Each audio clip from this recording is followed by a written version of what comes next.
Albert Omondi Ojwang died on the hands of police officers who are actually expected to protect its citizens. Everything was working well according to the police script until this phone call record was out. Just listen. Sasa nifike huko. Ufike Nairobi kwanza. Hello. Wanasema tufike Nairobi kwanza. Hata nisijua nani. Kesho tunaweza fika hivyo Central. Sasa sijui kama utakuwa on but maybe ndakampuni. Tutajua tutafika huko. Juna pia kwa huko. Kesho pia kwa huko. Mwindo. Kindly man. Acha tupanga kama verify information juu watu wananiambia alafu wasoka niambia umempigania namba nikamwambia nipe. Sio ndo nimecall. Ati? Nikwambia nilikuwa nataka kuverify alafu acha tupange alafu tujue kama tutafika kesho Central. Sawa mzee. Namba ya Central jina nani alipelekwa Kamkunji? Central. Sawa kesho hata kama sio kama mimi ndafika hivyo Central kesho. Sawa mzee. Hizo mambo ya fiti Mike ndani. How is it mzee? Mimi I've never experienced this. Nishaikuwa inda so mambo yatakuwa fiti. Kutakuwa na challenges hapa pale lakini mambo yatakuwa fiti. Usitension tu nakwambia. Utakuwa na challenges hapa pale lakini mambo yatakuwa fiti. Nishaikuwa inda so mambo yatakuwa poa na inda is one of the worst police stations in Nairobi. So like nitakuwa safe hapo ndani. Nini? Will I be safe? Light? Safe. Yeah. Rumande safe. So Albert Omondi Ojwang, a 31-year-old teacher, died in unclear circumstances, very difficult circumstances, in the hands of police officers. The frontal part of the head, the nose, the ears, generally the head was swollen, and there was a lot of blood oozing from both the nose and the mouth. So why was he killed? How was he killed? And who killed them?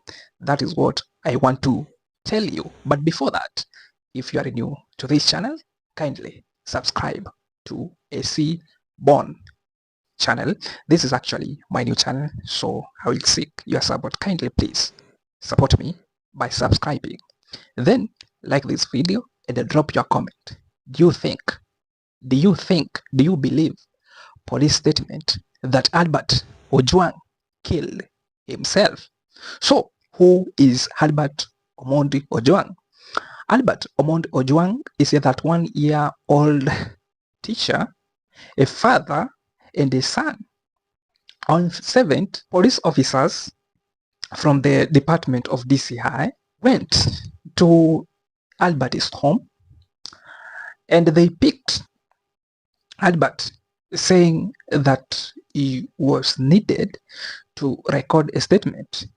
He said that Albert was accused to have published a false information about senior police boss, DIG. Albert was arrested and he was dragged all the way from his home in Nyanza region to Nairobi, and he was taken to the Nairobi Central Police. On the 8th, reports were out that Albert Omondi was found dead, and they actually said that the cause of the death is that he hit himself on the walls with his head, and he received severe injury that led to his death. So, but the audio is very clear. You have heard Albert communicating with one of his friends, just worried about, because he has never been to cells, just worried how it will be, and the friends was like assuring him that everything is going to be good. Kila kitu itakuwa shwari kabisa. So I don't think from the conversation there is no way that Albert alijitia kitanzi, and the police have questions to answer. Police should let us know what actually happened. There is information circulating on social media purporting to have come from one of the police officers who hid his identity, saying that the DCI participated in the killing of one Albert Ojwang.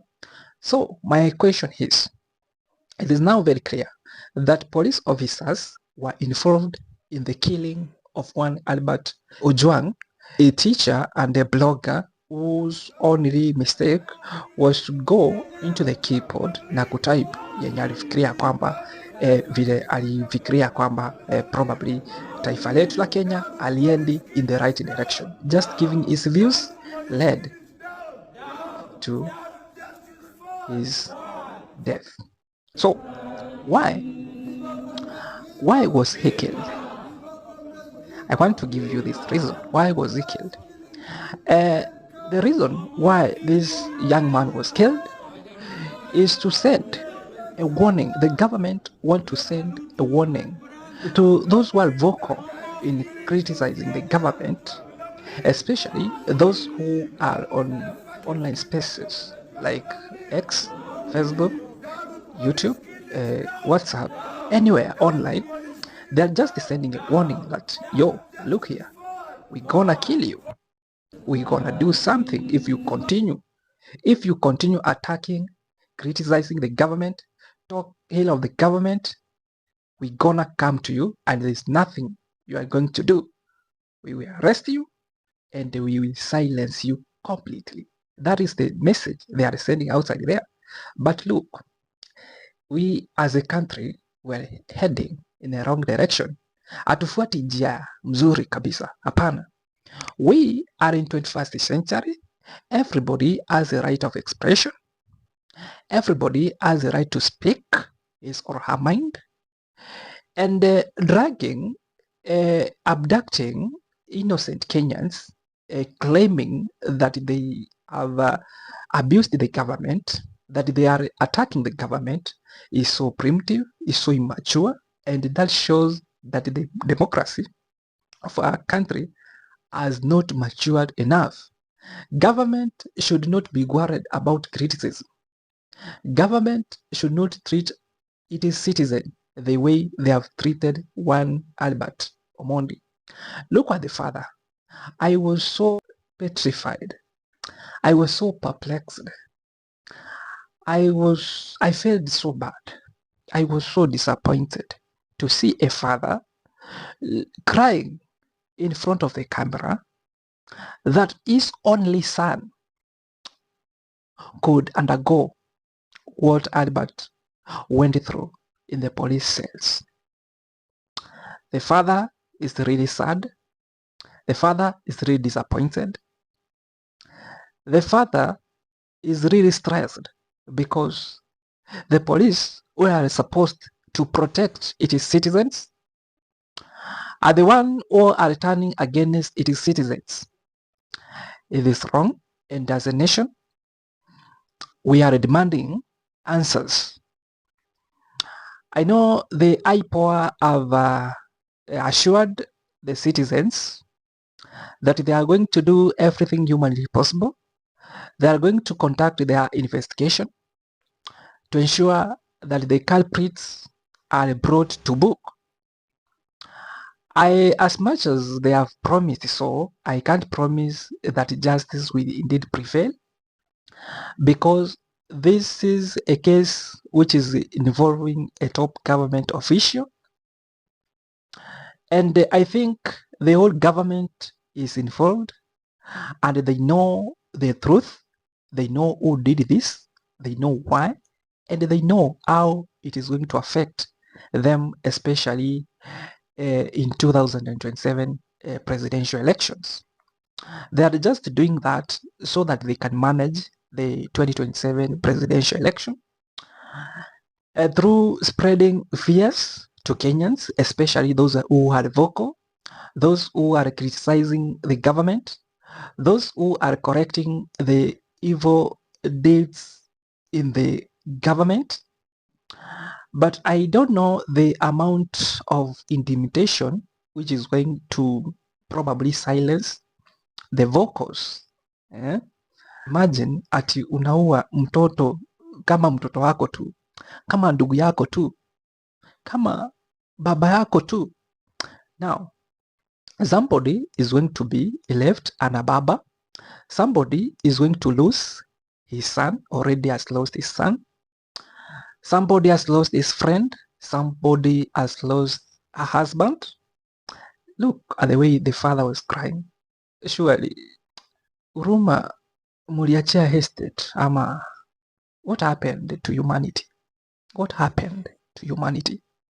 It is a question, I think, so majority of Kenyans are asking themselves. We are disappointed. And today, especially the youth or the Gen Zs, together with their counterparts, millennials, organized a successful demonstration trying to seek answers as to why the one Albert was murdered, was silenced, was killed. The police, through Bwana Kanja, have responded that they are investigating that case. They have since suspended some of their officers, especially from that police station. I've seen the reaction from one Babu Owino. I've seen the reaction from Kimani Ichung'wah, Oscar Sudi, and some few. I'm just waiting to see the reaction of one Raila Amolo Odinga and the top leadership in the government, even from the president, William Samoei Ruto, whom I think is the mastermind, is the one who is actually giving those powers to the police. But it's quite disappointing that the government of Kenya Kwanza vowed not to use criminal justice system to manage politics. And this is exactly, and it is actually doing it even more worse. It's quite unfortunate. So we demand answers. I'm not just going to be silent. If Baba, you are not going to talk about it, you're gonna lose your legacy, which you have been known for all these years. So we are just waiting to see how you are going to deal with this matter. William Samoei Ruto, you think it is going to build you, this is going to destroy you. I'm advising you to change your tactics. Otherwise, you are going to make an history as the first president to serve a one term. You think this is going to maybe intimidate us or intimidate people from giving their views, from talking? It's going to bring you down. Unless you take a different route, unless you change your ways, it is not going to be business as usual. Take my advice and things might change. Otherwise, it is not going to be business as usual. It seems that you haven't learned. Let's wait for the investigation. They have said that the post-mortem is going to be conducted tomorrow, which is today. We are just waiting for the results. We think and we hope that everything is going to be put in black and white so that everybody can know the truth surrounding the unfortunate demise of this vibrant young man. Thank you, ladies and gentlemen.